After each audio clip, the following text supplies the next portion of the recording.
कि जनता के आप सब वोट डालते हैं जितने हैं, कुछ कम है क्या 18 से? सारे डालते हैं ना वोट, इतना डर के क्यों बोल रहे हो? सब डालते हैं ना, हाँ तो हाथ उठाइए जितने लोग वोट डालते हैं। 2-3 है जो नहीं डालते हैं, पीछे वाले से कैसे पूछ रहे हो तुम वोट डालते हो कि नहीं डालते हो? चलिए ये बताइए कि आप लोगों को लगता है कि गड़बड़ी होती है आपके वोट के साथ? अगर एक भी यहाँ पर है तो हाथ उठाइए, किसी को लगता है? ऐसे बीच में क्यों उठाया? उठा अच्छा, 2 लोगों को इधर से 2 लोगों को लगता है। चलिए आपके सवाल भी लेंगे और उसका जवाब सुधांशु जी देंगे। सुधांशु जी पूरा खेल इसीलिए मैंने यहाँ पर बच्चों से पूछा, भ्रम का है, अगर मन में शक आ जाएगा तो फिर उसका निवारण कैसे होगा? विपक्ष कहता है कि आप एसआईआर पर संसद में बहस कीजिए, आप लोग कहते हैं कि हम कैसे करेंगे, वो तो संवैधानिक बॉडी है, उसको जवाब देना है, कौन जवाब देगा? लेकिन सवाल है कि अगर वोटर के मन में डर आ जाएगा तो क्या कीजिए? आधे मुझे लगता है समझ तो वही जमाने की हुई आज तक, उसके आगे की समझ आज तक हुई नहीं है। अब आते हैं इसके ऊपर जो आज की बात है।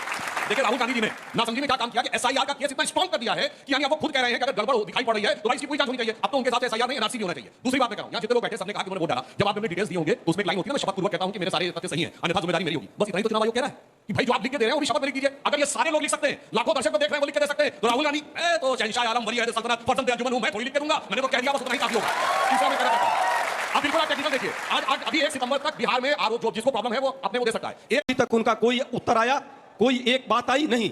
क्यों हलफनामा तब दिया जाता है जब हमारा वोट अपील हम करते हैं, यदि हमारे वोट पर कोई प्रश्न आता है तो, और उस पर हलफनामा दिया जाता है। आरोप सबूत के साथ जब इस देश में दिया जा रहा है, चुनाव आयोग को उसका जवाब देना चाहिए। भाजपा के लोग कूद कर, फैल कर, चिल्ला करके चुनाव आयोग को कहीं ना कहीं डिफेंड कर रहे हैं। क्यों कर रहे हैं भाई? यही कहते हैं चोर के दाढ़ी में तिनका नहीं है, पूरी खेल चोरी की चल रही है, ये पूरा देश देख रहा है। और किसके दाढ़ी में कितना चोरी है, इस देश के सत्ता में पाने के लिए कितनी ललायत रहे हैं, सबको पता है। बात लास्ट रजय जी, जो 4 लोग यहाँ पर, 4 लगभग 90-100 लोग यहाँ पर है, मान लीजिए 4% ही है, 4 लोगों ने हाथ उठाया, उनके लिए तो आप शपथ पत्र दे दीजिए, हस्ताक्षर करके जांच तो हो। वो जो शपथ पत्र, सुनिए ना, आप सभी बुद्धिजीवी पत्रकार हैं और आप बहुत निर्भीक पत्रकार, मैं आपको मानता हूं। आपको ये प्रश्न पूछना चाहिए, चुनाव आयोग को हलफनामा कौन देता है?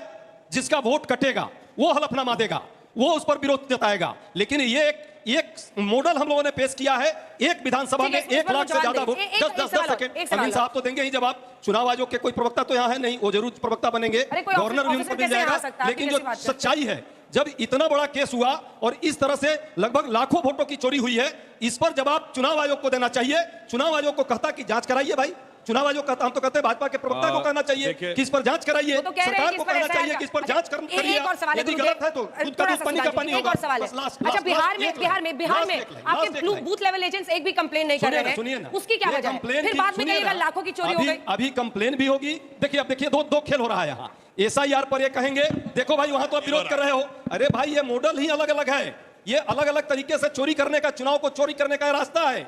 और जब सैया भाई कोतवाल तो डर कहेगा, भाजपा के तो सैया है चुनाव आयोग का, कोतवाल भाजपा कर रही है अपना, तो चुनाव आयोग को क्यों डर होगा? अभी तक चुनाव आयोग जवाब नहीं दी। एसआईआर पर अब प्रश्न लगा रहे हैं। अरे भाई 64 लाख लोगों का वोट, वहां वोट काट करके आप जीत सकते हो, जहां जोड़ करके जीत सकते हो वहां जोड़ने का काम किया। पकड़ में आ रही है, बहुत परेशान हो रहे हैं।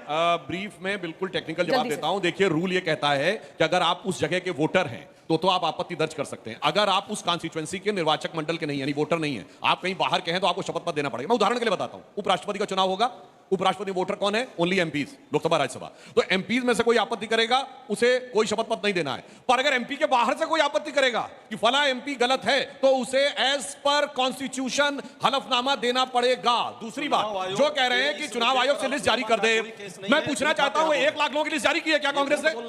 बोलिए, 1 लाख की जारी की है क्या मीडिया को मिली है? आपको 1 लाख वोटर की लिस्ट मिली है? नहीं मिली है। हलफनामा जारी नहीं की है। लीडर ऑफ अपोजिशन को नहीं देना है, लीडर ऑफ अपोजिशन ने एक्सपोज कर दिया आपके इस चोरी को, और चोरी करके आपने देश को धोखा दिया है, संविधान को खुद ही जारी नहीं किया, संविधान को धोखा दे रहे हैं, देश को धोखा दे रहे हैं, देश के प्रजातंत्र को कहीं ना कहीं उस पर प्रहार कर रहे हैं और चाहते हैं चुनाव लूट करके और सत्ता में बने रहना। देश की जनता देख रही है। उन्होंने खुद लिस्ट जारी नहीं की है, खुद मियां फजिया, दूसरों को नसीहत। मैं दूसरा कहना चाहता हूं, इसी बेंगलोर सेंट्रल सीट के ऊपर 2 विधानसभाएं ऐसी चोरी पकड़ी, लगातार मत बोलिए, जैसे मैं मौका दूंगा आपको। आप ऐसा कीजिए सर, आप खिड़की में बैठे हो, आप एक्शन करते रहिए, बस जो कांग्रेस ने जीती है, चामराजपेट और शिवाजी नगर, वहां का मुद्दा क्यों नहीं उठा रहे? वहां भी तो इतने वोटर ऐड हुए क्योंकि वो माइनॉरिटी डोमिनेंस है। और मैं फैक्ट कहना चाहता हूं आपसे, एक महाराष्ट्र में लोकसभा धुले में 6 विधानसभाएं, उस 6 में से 5 विधानसभाओं में भाजपा जीती, कुल मिला के 1,90,000 वोट से। और जानते हैं छठी विधानसभा कौन है, जो पिछले दिनों आपने खूब सुना होगा न्यूज में? मालेगांव सिटी, वहां से बीजेपी 1,94,000 से हार गई। यानी 5 विधानसभाओं की जीत एक में खत्म हो गई। और जानते क्यों? कहते महाराष्ट्र में 4% वोट ऐड हुआ है, मालेगांव सेंट्रल में 43% वोट ऐड हुआ है, मगर इसलिए नहीं बोलेंगे क्योंकि 92% मुस्लिम है ठीक है। वहां। ये इसकी हकीकत है। एक डेटा दिखा, मैं आपसे जवाब लूंगी, आप ही से जवाब लेना है। ये डेटा है राहुल गांधी जी के जो आरोप थे और इलेक्शन कमीशन के मुताबिक जो तथ्य है वो हम सामने रख रहे हैं। तो एक एक करके आपको बताते हैं। जो राहुल गांधी के आरोप था कि बेंगलुरु सेंट्रल लोकसभा में 7 विधानसभा सेगमेंट्स हैं। इलेक्शन कमीशन ने बताया 7 नहीं 8 विधानसभा सेगमेंट्स हैं। राहुल गांधी का आरोप कि बेंगलुरु सेंट्रल लोकसभा के 1 विधानसभा सेगमेंट महादेवपुरा में बीजेपी आगे रही।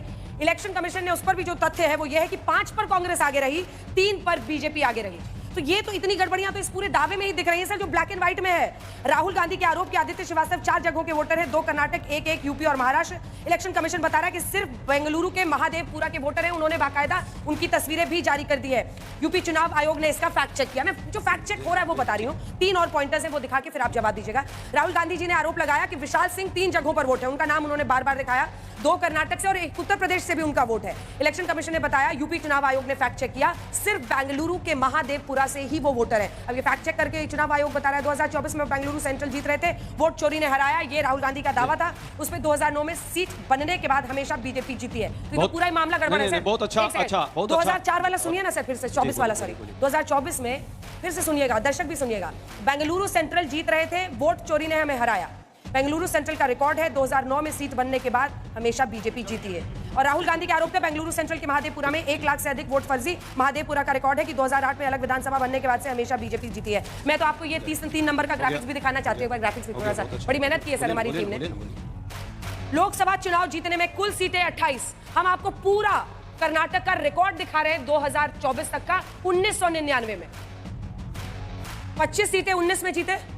उसके अलावा बीजेपी का रिकॉर्ड देख लीजिए, 18 सीटें जब उन्होंने जब जीती 2004 में किसकी सरकार बनी थी? मनमोहन सिंह जी की सरकार थी। तब तो चुनाव आयोग पर बीजेपी की नहीं चलती होगी। 19 सीटें उन्होंने 2009 में जीती जब यूपीए की सरकार बनी और आप ही की सरकार भी थी, तो तब तो उनकी नहीं चलती होगी। उसके बाद से तो 17 पर ये आए हैं और फिर एक बार 25 सीटें उन्होंने 19 में जीती, फिर वो 17 पर आ गए हैं। तो फिर कैसे हुआ ये सब? और ये वही तर्क है जो भाजपा तर्क दे रही है आजकल। ठीक है, अच्छी बात है, आपको तर्क देना है। राहुल जी का तर्क तो स्पष्ट है। राहुल जी तो 40,000 वोट की बात किया है उन्होंने। आपने जो दिखाया, यदि चुनाव आयोग इसको डिटो के साथ आकर पीसी करे, चुनाव आयोग बताए, इस पर जवाब दे। मालेगांव की बात भाई साहब ने की है। हम तो कहते हैं कि भाजपा भी प्रश्न करे ना इस पर कि यदि मालेगांव में ऐसा दिक्कत हुआ है तो ये क्यों नहीं कर रहे हैं? आपको क्यों इतना प्रेम हो गया है चुनाव आयोग से? इतना प्रेम क्यों है चुनाव आयोग से? यही हम भी प्रश्न कर रहे हैं कि देश के लोकतंत्र की रक्षा का जिम्मेवारी क्या सिर्फ विपक्ष के लोगों का है? पक्ष के लोगों का भी है जो सत्ता में है। न्यायपालिका का है। न्यायपालिका ने जब उदाहरण दिया, सुझाव दिया कि भाई वोटर लिस्ट आप लगाइए, बिहार में आधार कार्ड लगाइए, आप राशन कार्ड लगाइए, आप उसका विरोध कर रहे हैं। क्यों कर रहे हैं भाई?